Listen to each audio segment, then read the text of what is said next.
नमस्कार दोस्तों, जन मुद्दों की बात धर्मराज के साथ मेरे शो में आप सबका स्वागत है। फिर से एक बार बागमती एक्सप्रेस और एक मालगाड़ी का टक्कर हो गया। अब रेल दुर्घटना पर बात करते हुए ऐसा महसूस होता है जैसे आप किसी ढाबे पर गए हो और समोसा चटनी लिया हो और समोसा खाते वक्त चटनी आपके कपड़े पे गिर गया हो।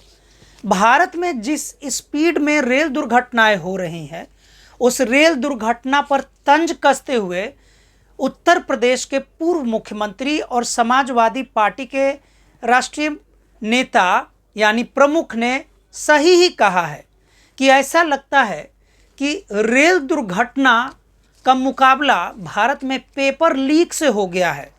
कौन आगे है कहा नहीं जा सकता है। मोदी सरकार में छोटी बड़ी रेल दुर्घटनाओं की अगर बात करें तो लगभग 200 से अधिक रेल दुर्घटनाएं हो चुकी हैं। कई लोग भारत के नागरिकों की मृत्यु हो चुकी है। बल्कि हम सभी जानते हैं कि रेल दुर्घटना जब होती है तो कितने नागरिकों की जान गई, इसका सही आंकड़ा कभी भी सामने नहीं आ पाता है। बागमती एक्सप्रेस और मालगाड़ी का टक्कर जो तमिलनाडु में हुआ है, उसकी तस्वीरें देखेंगे तो आपकी रूह कांप जाएगी। और रेल मिनिस्टर का नाम भी लोगों ने रील मिनिस्टर कर दिया है, क्योंकि हाल ही में जब चंडीगढ़ डिब्रूगढ़ वाले ट्रेन में दुर्घटना हुई थी, उसके पहले बालासोर जैसी ट्रेन दुर्घटना हुई थी। इन सभी मामलों में भारत के रेलवे मंत्री जो इस कदर नाकाम हैं, असफल हैं कि भारत के जीके जीएस रटने वाले विद्यार्थियों के लिए भी रेल मिनिस्टर का नाम जानना ज़रूरी नहीं रह गया है। बल्कि पूरे भारत के बहुत सारे नागरिकों को तो ऐसा ही लगता है कि भारत के रेल मंत्री का नाम भी नरेंद्र मोदी ही है।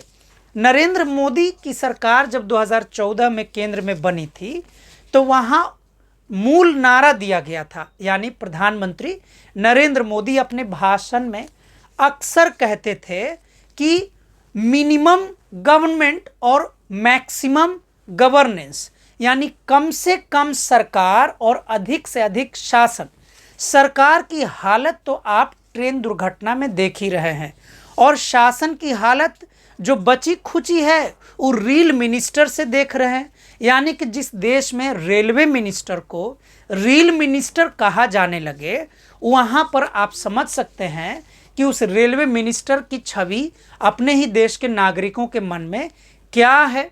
बल्कि आप प्रधानमंत्री नरेंद्र मोदी के कार्यकाल में रेल डिपार्टमेंट यानी रेलवे यानी भारतीय रेलवे की समीक्षा करेंगे तो आपको एहसास होगा कि रेलवे भाड़ा में कई गुना वृद्धि हो गया।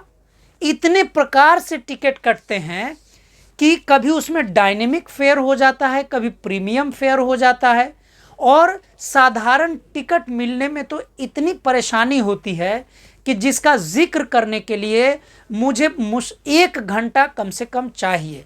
यानी तत्काल में अगर आप टिकट बुक करेंगे तब संभवतः आपका टिकट हो सकता है, वह भी तब जब आपके पास स्पीड में चलने वाला इंटरनेट कनेक्शन हो। क्योंकि टिकट काउंटर भारत में न जाने कितने जगहों से हटा दिया गया है। जहां एक तरफ प्रधानमंत्री नरेंद्र मोदी का दावा है कि भारतीय रेलवे को वे स्टाइलिश बनाएंगे, साफ सुथरा बनाएंगे, और चप्पल पहनने वाले व्यक्ति को भी हवाई जहाज में उड़ने लायक बनाएंगे, हवाई जहाज से यात्रा करने लायक बनाएंगे। उसी प्रधानमंत्री नरेंद्र मोदी के शासन में रेलवे की दुर्घटना इस कदर बढ़ी हुई है कि एक मेरे मित्र जो ट्रेन में चढ़ने वाले हैं तो उन्होंने सीधा बड़ी संजीदगी से कहा कि धर्मराज जी, मेरे लिए दुआ मांगिएगा कि मैं जिस ट्रेन पर चढ़ूं वह ट्रेन पटरी पर ही दौड़े, बल्कि वह पटरी के बाहर कहीं न दौड़े। बल्कि उन्होंने कहा कि मेरे लिए आप दुआ मांगिएगा। मैंने उनसे कहा कि दोस्त, जैसे ही ट्रेन हिलेगी आप उतरकर ट्रेन से चले जाइएगा। आप खुद समझ सकते हैं कि ट्रेन दुर्घटना का मामला यानी गंभीर मौतों से गुजरकर अब इतना भयावह हो चुका है कि वह मजाक का विषय बन गया है। भारत के जो विपक्ष के नेता हैं राहुल गांधी, कई बार वे नई दिल्ली रेलवे स्टेशन पर गए हैं, वहाँ के कुली से उन्होंने बात किया। अच्छी बात है, भारतीय रेलवे की समस्या को राहुल गांधी जो भारत के विपक्ष के नेता हैं समझने का प्रयास किया, अच्छी बात है। छत्तीसगढ़ में रेल में सफ़र करते हुए उन्होंने छत्तीसगढ़ चुनाव के दरमियान वहाँ के नागरिकों की समस्या को समझने का प्रयास किया, अच्छी बात है। लेकिन राहुल गांधी जी ने अभी तक कोई मुकम्मल लड़ाई रेलवे विभाग में हो रहे टिकट के नाम पर जो महंगाई है या अप्रत्यक्ष रूप से लूट है, उस पर कुछ भी अभी तक उन्होंने ठोस रूप से न कहा है, न उसके खिलाफ आंदोलन के मूड में है। यूं तो रेलवे की अगर बात करें तो भारत में एक ऐसे भी नेता हुए जिसके आंदोलन से भारत की सबसे ताकतवर माने जाने वाली प्रधानमंत्री श्रीमती इंदिरा गांधी भी डरती थी। यह नेता कोई और नहीं, जॉर्ज फर्नांडिस थे। जॉर्ज फर्नांडिस के बारे में कहा जाता है कि रेलवे के कर्मचारियों में उनकी इतनी पकड़ थी कि जितने भी भारत में रेलवे के कर्मचारी थे, अगर एक बार जॉर्ज फर्नांडिस उनसे आंदोलन का आह्वान करते तो पूरे भारत का रेल ठप पड़ जाता। यही कारण था कि श्रीमती इंदिरा गांधी जैसी मजबूत प्रधानमंत्री भी जॉर्ज फर्नांडिस जैसे नेता से घबराती थी। आज के समय में भारत में कोई ऐसा नेता नहीं है जो आम नागरिकों के मुद्दे पर इतनी पकड़ रखता हो कि वह आम नागरिकों के सवाल पर प्रधानमंत्री से सीधा सीधा न केवल सवाल कर सके, बल्कि उस सवाल के अनदेखा किए जाने पर एक मुकम्मल आंदोलन चला सके। भारतीय रेलवे में जो लगातार दुर्घटनाएं हो रही हैं, उन सभी में बार बार एक चीज़ निकलकर सामने आ रही है। वह है भारतीय रेलवे में यानी आरआरबी के द्वारा जहां एक समय तक 10 साल पहले तक भारी संख्या में कर्मचारियों की नियुक्ति होती थी, उन नियुक्तियों पर पाबंदी लगा दिया जाना। बालासोर ट्रेन दुर्घटना जब हुई, चंडीगढ़ डिब्रूगढ़ एक्सप्रेस की दुर्घटना जब हुई, रेल हादसा जब हुआ, तो सभी रेल हादसों में कुल मिलाकर एक ही मामला निकलकर आ रहा है।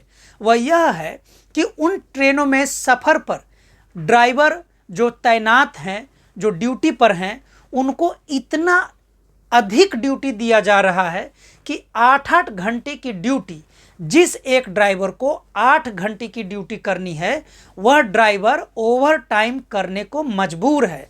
आप सोच सकते हैं भारत सरकार की प्राथमिकता कि जिस रेलवे में हजारों लोग यात्रा करते हैं, उस यात्री, उस रेल के ड्राइवर को इतना थका दिया जाता है कि एक सीमा के बाद वह रेल का ड्राइवर भूल जाता है कि उसे ट्रेन गंतव्य स्थान तक ले जाना है या स्वर्ग तक ले जाना है। आप खुद सोच सकते हैं कि जो ड्राइवर इतनी मुश्किल से जान पर खेल कर ड्यूटी कर रहे होंगे, खासकर इस समय में जहां नौकरी मिलने का मतलब भगवान मिल जाने जैसा होता है, ऐसे में ये तमाम ड्राइवर जो संकट से जूझ रहे हैं, रेलवे विभाग जो कर्मचारियों से खाली पड़ा हुआ है, इस रेलवे विभाग में कर्मचारी न नौकरी से इस्तीफा दे सकते हैं, क्योंकि अगर वे नौकरी से इस्तीफा देंगे तो भूखे मर जाएंगे, उनके परिवार भूखे मर जाएंगे, न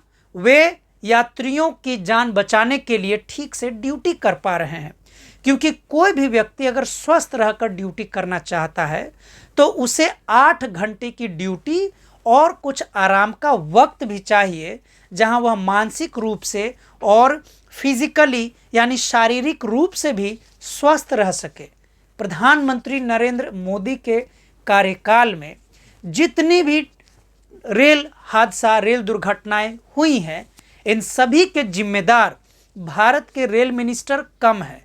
कम इसलिए है क्योंकि भारतीय राजनीति में, खासकर प्रधानमंत्री नरेंद्र मोदी के राजनीति में प्रवेश के बाद अब प्रधानमंत्री नरेंद्र मोदी के अलावा किसी भी कैबिनेट मिनिस्टर का नाम केंद्र में आता ही नहीं है।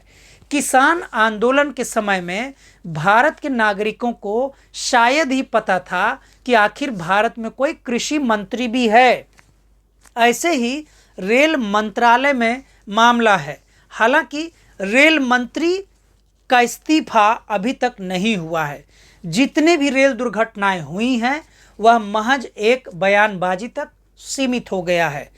तमिलनाडु में यह जो बागमती एक्सप्रेस और मालगाड़ी के बीच में जो टक्कर है उसमें स्पष्ट रूप से कितनी मौतें हुई और कितने घायल हुए और उनके क्या इलाज किए जा रहे हैं और उनको कितना मुआवजा दिया जा रहा है, इसका ठीक ठीक रिपोर्ट अभी तक मीडिया के सामने नहीं आया है और ऐसा लगता है कि आने से भी रहा।